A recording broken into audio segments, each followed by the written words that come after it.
அனைவருக்கும் ஈஸ்டர் திருவிழா நல்வாழ்த்துக்கள்.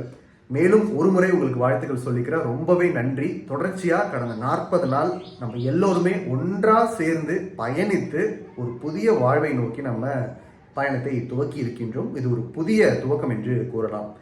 ஏன்னா எனக்குமே இந்த வீடியோஸ்லாம் போடுறதுக்கு முன்னாடி இதை குறித்தான புரிதல்கள் கொஞ்சம் குறைவாக தான் இருந்தது.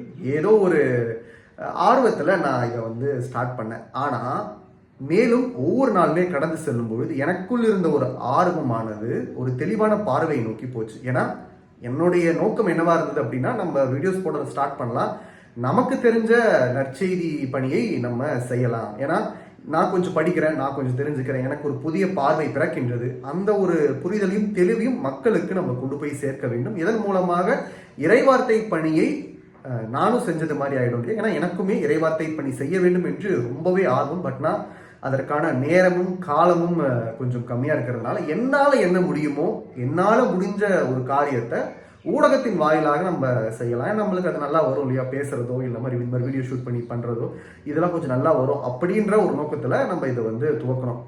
ஆனால் இந்த ஒரு 40 நாள் பயணம் என்பது உங்களுக்கு எப்படி இருந்ததோ தெரியல, எனக்கு ஒரு மிகப்பெரிய மாற்றம் என்று கூறலாம். ஏன்னா இதை துவக்கிறதுக்கு முன்னாடி என்னோட மைண்ட்லையுமே பல விஷயங்கள் கொஞ்சம் கிளம்சியாக, அதாவது கொஞ்சம் குழப்பமாக இருந்தது. ஆனால் வீடியோவில் நான் அதை தெளிவுபடுத்த வேண்டும் என்கின்ற நோக்கத்தோடு அதை நான் தேடி படிக்க ஆரம்பித்தேன். தேடி படிக்க ஆரம்பித்தேன். இதற்காக குறிப்பிட்டு பல நேரங்கள் ஒதுக்கி இந்த ஒரு 40 நாள், இந்த ஒரு முழுமையான தவக்காலத்தை இதற்காக மட்டுமே செலவழித்தேன் என்று கூறலாம். நிறைய விஷயங்கள் நான் சாக்ரிஃபைஸ் பண்ணி தான் 40 நாளுமே இந்த ஒரு வீடியோஸை நம்மளால் கொடுக்க முடிஞ்சது. ஏன்னா 40 நாள் 40 கண்டென்ட் கொடுக்கணும் அப்படின்றது எவ்வளோ சவாலான காரியம். ஒவ்வொரு நாளுக்கும் ஒரு வீடியோ போடணுங்க. அதுவும் நம்ம சண்டேஸை கணக்கு எடுத்துக்காம வச்சுருக்கோம். சண்டேஸையும் கணக்கு எடுத்தால் கிட்டத்தட்ட 47 நாள். 47 நாளுமே ஒரு நாளும் தவறாமல் வீடியோஸ்க்கு கண்டென்ட் எடுக்கணும். அந்த கண்டென்ட் எடுத்தது மட்டும் இல்லாமல் அதை ஷூட் பண்ணி, அதை ரெக்கார்ட் பண்ணி, அதை எடிட் பண்ணி, அதுக்கப்புறமா அதை போஸ்ட் பண்ணி பண்ணணும். அதுக்கு தம்ப்நெயிலும் ரெடி பண்ணணும். இது போன்ற ஒரு மிகப்பெரிய பணியை நான் மட்டும்தான் செஞ்சேன். பட் ஆனால் இதற்கு இறைவனுடைய துணை இல்லாமல் இதை நான் கண்டிப்பாக செஞ்சிருக்க முடியாது. இறைவனுடைய துணையால் மட்டுமே, இறைவனுடைய வழிகாட்டுதல் மட்டுமே, பரிசுத்த ஆவியானவருடைய துணையால் மட்டுமே இதை வெற்றிகரமாக முடிக்க முடிஞ்சது. அதற்கு மிகப்பெரிய ஒரு சந்தோஷமாகவும் இருக்குது, ரொம்ப மகிழ்ச்சியாகவும் இருக்குது. உங்களுக்கும் மிகப்பெரிய வாழ்த்துக்கள். ஏன்னா நீங்களும் உங்களோட ஆதரவை தொடர்ச்சியாக நம்ம சேனலுக்கு கொடுத்துக்கிட்டே இருந்தீங்க. உங்கள் நண்பர்கள்கிட்ட பல பேர்கிட்ட நீங்கள் ஷேர் பண்ணீங்க. நிறைய பேர் என்கிட்ட பர்சனலாகவும் மெசேஜ் பண்ணி நேரில் பார்க்கும்போது நிறைய பேர் வாழ்த்துக்களை சொல்லியிருந்தீங்க. ரொம்பவே நன்றி. இன்னைக்கான வீடியோவில் நம்ம ஈஸ்டரை பற்றி நம்ம எல்லாருக்கும் தெரிஞ்சிருக்கும். பட் ஒரு சில தகவல்கள் பார்க்க போகிறோம். நம்ம சேனலுக்கு நீங்கள் இப்போ புதுசாக இருக்கீங்கன்னா மறக்காமல் நம்ம சேனலுக்கு இப்போ சப்ஸ்கிரைப் பண்ணி வச்சுக்கோங்க. வாங்க வீட்டில் போகலாம். ஈஸ்டர் பெருவிழா இயேசுவினுடைய உயிர்ப்பை கொண்டாடக்கூடிய ஒரு நாள். ஆனால் இயேசுவினுடைய உயிர்ப்பு நம் அனைவருக்கும் மீட்பை தந்ததுன்னு நம்ம சொல்லலாம். ஏன்னா ஒரு புதிய வாழ்வு, பாவத்திலிருந்து நம்ம விடுபட்டு ஒரு புதிய வாழ்க்கையை நம்ம துவக்குகின்றோம். எப்படின்னா எந்த அளவுக்கு நம்ம ஒப்பிடலாம் அப்படின்னா, உலகம் உருவாகுச்சு இல்லையா, அப்போ மனிதனை கடவுள் படைத்தார்.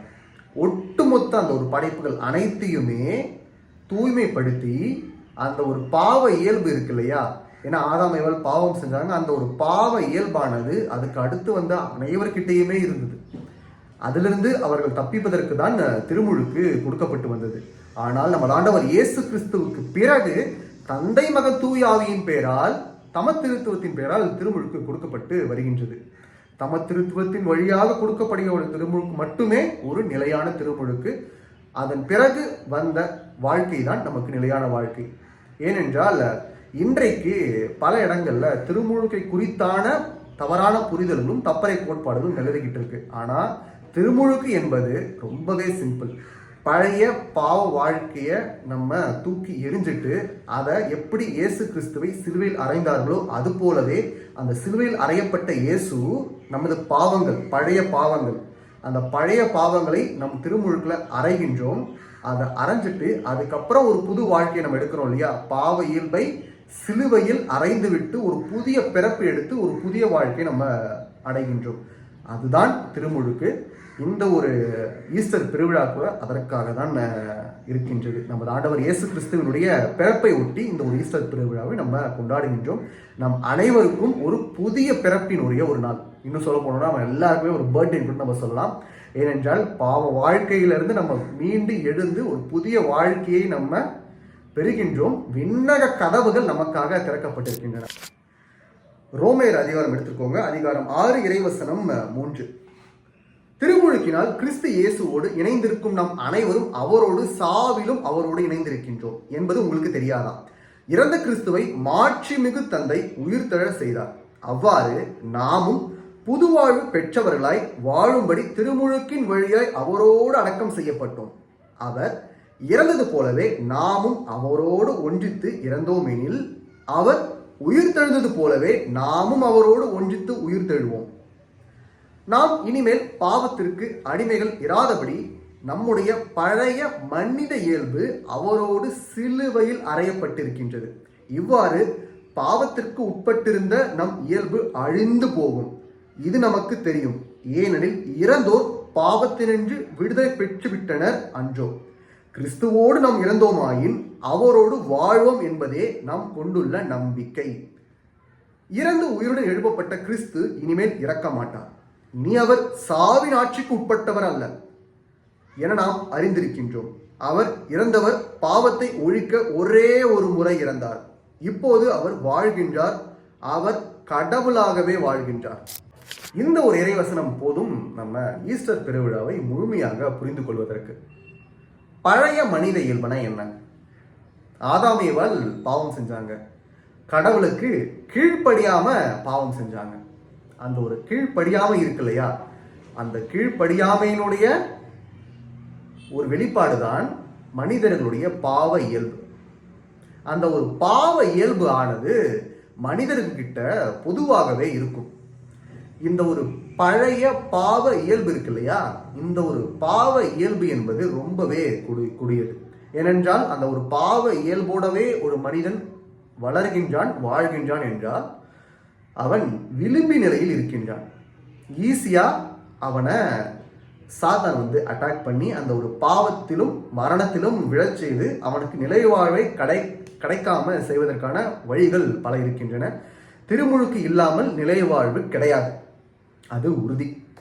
இங்கதான் திருமுழுக்கு எடுக்கும் பொழுது ஒரு காரியம் நடக்கின்றது. நமது பழைய மனித இயல்பு இருக்கு இல்லையா, அந்த பாவத்திற்குரிய மனித இயல்பு இருக்கு இல்லையா, அந்த ஒரு மனித இயல்பு சிலுவையில் நமதானவர் இயேசு கிறிஸ்து அறையப்பட்டது போல் அதுவும் அங்கு அறையப்படுகின்றது. அறையப்பட்டு இயேசு கிறிஸ்து எப்படி இங்க உயிர் தெழுந்து எழுகின்றாரோ, ஒரு புதிய பிறப்பை எடுக்கின்றாரோ, அதுபோல நாமும் நம்ம பழைய மனித இயல்பை விடுத்து ஒரு புதிய பிறப்பை எடுக்கின்றோம். நமதாண்டவர் இயேசு கிறிஸ்து 30 வயசுல தான்ப்பா திருமுழுக்கு எடுத்தார். அப்ப அவர் பாவ இயல்போட இருந்தார்னா கிடையாது. அவர் தூய்மையானவர், அவர் முழு தூய்மையோடு இருந்தார். ஆனால் அவருடைய திருமுழுக்கு ஒரு முக்கியமான ஒரு நிகழ்வு, தம திருத்துவத்தை வெளிப்படுத்திய ஒரு நேரம். இதற்கு அப்புறம் தம திருத்துவத்தின் வழியாக மட்டும்தான் திருமுழுக்கு கொடுக்க வேண்டும். ஏன்னா அந்த ஒரு தம திருத்துவத்தினுடைய ஒரு வெளிப்பாடு என்பது யோவானுக்கு, திருமுழுக்கு யோவானுக்கு அப்பதான் தெரிய வருகின்றது, அவருக்கும் தெரியாது. அதனாலதான் மனிதர்கள் பிறந்தவர்கள் திருமுழுக்கு யோவானை விட பெரியவர் கிடையாது. ஆனால் அதன் பிறகு முழுமையான நம்பிக்கையோடு அதன் பிறகு திருமுழுக்கு பெற்று வரக்கூடிய நம்ம எல்லாம் இருக்கும் இல்லையா, நம்ம எல்லாருமே அவர்களை விட பெரியவர்கள். ஏனென்றால் தம திருத்துவம் அங்கு வெளிப்பட்டிருக்கு. தம திருத்துவத்தின் வழியாக இயேசு தந்த மீட்பு இருக்கு இல்லையா, அந்த ஒரு மீட்பின் வழியாக நமக்கு விண்ணக கதவுகள் திறக்கப்பட்டிருக்கின்றன. ஸோ நம்ம பழைய மனித இயல்பு முழுமையாக அழிக்கப்பட்டு அது வீழ்த்தப்பட்டு நமக்கு ஒரு புது பிறப்பு கிடைக்குது. இந்த ஒரு புது பிறப்பானது நமக்கு நிலைவாழ்வை தரக்கூடிய ஒரு பிறப்பு. ஈஸ்டர் பெருவிழா என்பது இயேசு கிறிஸ்துவினுடைய உயிர்ப்பை மட்டும் கொண்டாடக்கூடிய ஒரு நாள் கிடையாது. நம் அனைவருக்கும் விண்ணக கதவுகள் திறக்கப்பட்ட ஒரு நாள். விண்ணகம் நம் அனைவருக்குமே கிடைச்சது. யார் வேணா இதுக்கப்புறம் விண்ணகத்துக்கு போகலாம். ஆனால் ஒரு கண்டிஷன், இறைவன் மீது முழுமையான நம்பிக்கையை வைத்து அதன்படி செயலாற்றுபவர்களுக்கு விண்ணகம் நிலைவாழ்வு பரிசாக கிடைக்கும். 1 கொரிந்தியர் 15ஆம் அதிகாரம் 20ஆம் இறைவசனம். ஆனால் இப்போதோ இறந்த கிறிஸ்து உயிருடன் எழுப்பப்பட்டார், அவரே முதலில் உயிருடன் எழுப்பப்பட்டார். இது அனைவரும் உயிருடன் எழுப்பப்படுவர் என்பதை உறுதிப்படுத்துகின்றது. ஒரு மனிதன் வழியாக சாவு வந்தது போல ஒரு மனிதன் வழியாக இறந்தோர் உயிர் தெழுகின்றனர். ஆதாமை முன்னிட்டு அனைவரும் சாவுக்குள்ளானது போல கிறிஸ்துவை முன்னிட்டு அனைவரும் உயிர் பெறுவர். இந்த ஒரு உயிர் பெறுவது என்பது என்ன? பாவத்திலிருந்து அந்த ஒரு பாவ இயல்பு இறந்து போய் ஒரு புதிய வாழ்க்கை இருக்குல்ல, ஒரு புதிய பிறப்பு, அது ஒரு புதிய வாழ்க்கைங்க. அந்த ஒரு புதிய வாழ்க்கையில நம்ம அடியெடுத்து வைக்கின்றோம். அது ஒரு புதிய பிறப்பாகவே பார்க்கப்படுகின்றது. அதனால தான் நம்ம ஈஸ்டர் பெருவிழா அன்னைக்கு திருமுழுக்கினை புதுப்பித்துக் கொள்கின்றோம். பெரும்பாலான மக்கள் ஈஸ்டர் அன்னைக்கு திருமுழுக்கு பெறுவார்கள். இல்லைன்னா அவங்க குழந்தை இருந்தது அப்படின்னா ஈஸ்டர் அன்னைக்கு திருமுழுக்கு கொடுப்பாங்க. இல்லை புதுசாக கிறிஸ்டியானிட்டிக்குள்ள வராங்க அப்படின்னா, கிறிஸ்துவை ஏற்றுக்கொள்கின்றார்கள் என்றால் ஈஸ்டர் பெருவிழா அன்னைக்கு திருமுழுக்கு கொடுக்கப்படுவது ஒரு நிகழ்வாக இருக்கின்றது. அதனுடைய ஒரு காரணம் இதுதான். கிறிஸ்து இயேசு நமக்கு ஒரு புதிய வாழ்க்கையை தந்தார். ஒரு புதிய உலகம் பிறந்ததுங்க. ஒரு புதிய உலகம் பிறந்து அந்த பழைய பாவ இயல்பும் பாவ வாழ்க்கை அனைத்தையுமே வீழ்த்திட்டு ஒரு புதிய உலகத்தை, ஒரு புதிய பூமியை, ஒரு புதிய உடன்படிக்கையை நம்ம ஆண்டவர் இயேசு கிறிஸ்து ஏற்படுத்துகின்றார். அந்த ஒளியின் மக்களாக நம் அனைவரும் இருக்கின்றோம். அதனாலதான் அது இயேசுவினுடைய உயிர்ப்பு மட்டும் கிடையாது, நம் அனைவரது மீட்பினுடைய ஒரு நாள், நம் அனைவருக்கும் விண்ணகம் திறக்கப்பட்ட ஒரு நாள். மேலும் ஒரு இன்ட்ரெஸ்டிங்கான ஒரு தகவல் என்னன்னா, இயேசு உயிர் தெழுந்த அந்த ஒரு நாள் இருக்கு இல்லையா, அது அறுவடையின் முதல் நாள்.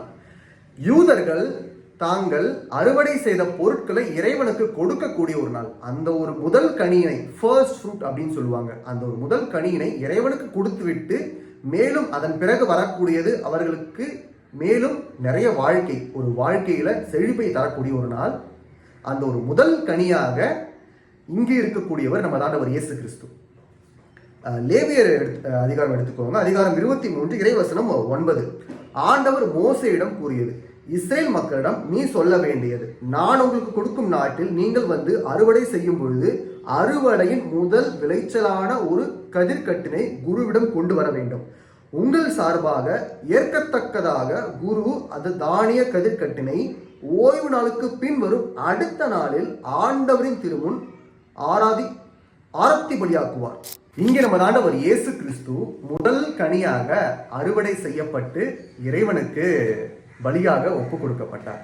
அதுபோலவே நம் அனைவரும் அதன் பின் அறுவடை செய்யப்பட போகின்றோம். நம் அனைவருக்கும் நிலைவாழ்வு இருக்கின்றது. Promise to new life, more life அப்படின்னு கூட நம்ம சொல்லலாம். நம் அனைவருக்கும் ஒரு புதிய வாழ்வு, ஒரு புதிய எதிர்காலம் காத்து கொண்டிருக்கின்றது. அந்த ஒரு வாழ்வானது நிலையான வாழ்வாக இருக்கும். யூதர்கள் இந்த ஒரு முதல் கனியை இறைவனுக்கு கொடுத்ததன் மூலமாக, காணிக்கையாக கொடுத்ததன் மூலமாக அவர்களுக்கு அறுவடை மிகுதியாகும். நல்ல ஒரு குவாலிட்டியான ஃப்ரூட்ஸையும் வெஜிடபிள்ஸையும் அவங்க அறுவடை செஞ்சு அவர்கள் பலன் அடைவார்கள். அது போலவே ஒரு குவாலிட்டியான பலியை இங்க நம்ம ஆண்டவர் இயேசு கிறிஸ்து முதல் கனியாக இறைவனுக்கு ஒப்பு கொடுக்கப்பட போகின்றார். அவரை பின்பற்றி நம் அனைவரும் ஒரு குவாலிட்டியான வாழ்க்கையை, ஒரு தரமான வாழ்க்கையை, இறைவனுக்கு உகந்த வாழ்க்கையை வாழ்ந்து நம்ம அறுவடை செய்யப்படும் பொழுது பயனுள்ள கனிகளாக இருப்போம். அந்த ஒரு பயனுள்ள கனிதான் கடவுள் எதிர்பார்ப்பது. அந்த ஒரு கனி நிலைவாழ்வை சென்றடையும். ஏன்னா நம்ம வாழ்க்கை ஒரு மீனிங்ஃபுல்லான வாழ்க்கையாக இருக்கணும்னு நம்மளுக்கு ஆசை இருக்கும். மீனிங்ஃபுல்லான வாழ்க்கை என்பது பணம் சம்பாதிச்சோம், வாழ்ந்தோம், செத்தோம் அப்படின்னு இல்லாம இங்க நம்ம அறுவடையின் கனிகளாக இருக்கின்றோம் என்றால் பிறருக்கு எந்த அளவிற்கு நம்ம பயனுள்ள வாழ்க்கையை வாழ்கின்றோம்.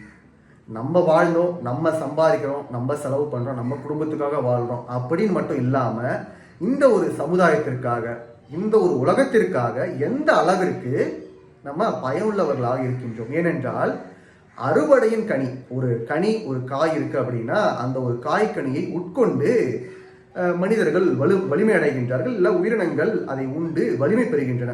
அதற்கு ஒரு மிகப்பெரிய ஒரு பயன் இருக்கின்றது. அது போலவே நமது வாழ்க்கையிலும் நம்ம அறுவடையின் கனிகள் தான். இயேசு முதலாக அறுவடை செய்யப்பட்டு அவர் பயனுள்ளவர்களாக மாறிவிட்டார். நம்ம வாழ்க்கை எவ்வாறு இருக்க போகின்றது? நம்மளும் அறுவடையின் கனிகள் தான். கனிகளாக மாறுவதன் மூலமாக ஒரு மீனிங்ஃபுல்லான, ஒரு பயனுள்ள வாழ்க்கையை நம்மால் வாழ முடியும். அதை தான் ஆண்டவரும் எதிர்பார்க்கின்றார். ஆகையால் இந்த ஒரு ஈஸ்டர் பெருவிழாவில் அனைவருக்கும் வாழ்த்துக்கள். முக்கியமான மெசேஜ் என்னன்னா, நம் அனைவரும் கனிகளாக இருக்க வேண்டும், பிறருக்கு பயனுள்ள கனிகளாக இருக்கப்பட வேண்டும். அவ்வாறு இருந்தோம் என்றால், பிறருக்கு பயனுள்ளவராக இருந்தோம் என்றால் நிலைவாழ்வு நமக்கு கிடைக்கும். Eternal life, it's a promise to us. நிலைவாழ்வு நம் அனைவருக்கும் உறுதியான ஒரு வாழ்வாக இருக்கும். நம் அனைவருக்கும் நிச்சயமாக அது கிடைக்கும். அந்த ஒரு எண்ணத்தோடு கனியாக செயல்படுவோம். இந்த வீடியோ உங்களுக்கு பிடிச்சிருந்ததுன்னா மறக்காமல் இந்த வீடியோக்கு ஒரு லைக் கொடுத்துருங்க. நம்ம சேனலுக்கு சப்ஸ்கிரைப் பண்ணலன்னா மறக்காமல் இப்போவே சப்ஸ்கிரைப் பண்ணி வச்சுக்கோங்க. மேலும் உங்களோட கருத்துக்கள் வரவேற்கப்படுகின்றன. உங்களோட கருத்துக்களையும் கீழே மறக்காமல் கமெண்ட் செக்ஷனில் தெரியப்படுத்திடுங்க. தொடர்ச்சியாக இணைந்து பயணிப்போம். இன்னும் நிறைய வீடியோஸ் நம்ம சேனலில் போடலான்னு இருக்கோம். உங்களோட ஆதரவுக்கு நன்றி. மேலும் ஆதரவு தேவைப்படுகின்றது. அதனால் உங்களோட நண்பர்கிட்ட பகிர்ந்து ஆதரவை தருமாறு தாழ்மையுடன் கேட்டுக்கொள்கின்றேன். கிறிஸ்துவின் நாமம் இன்றும் என்றும் போற்றப் பெறுவதாக. ஆமென்.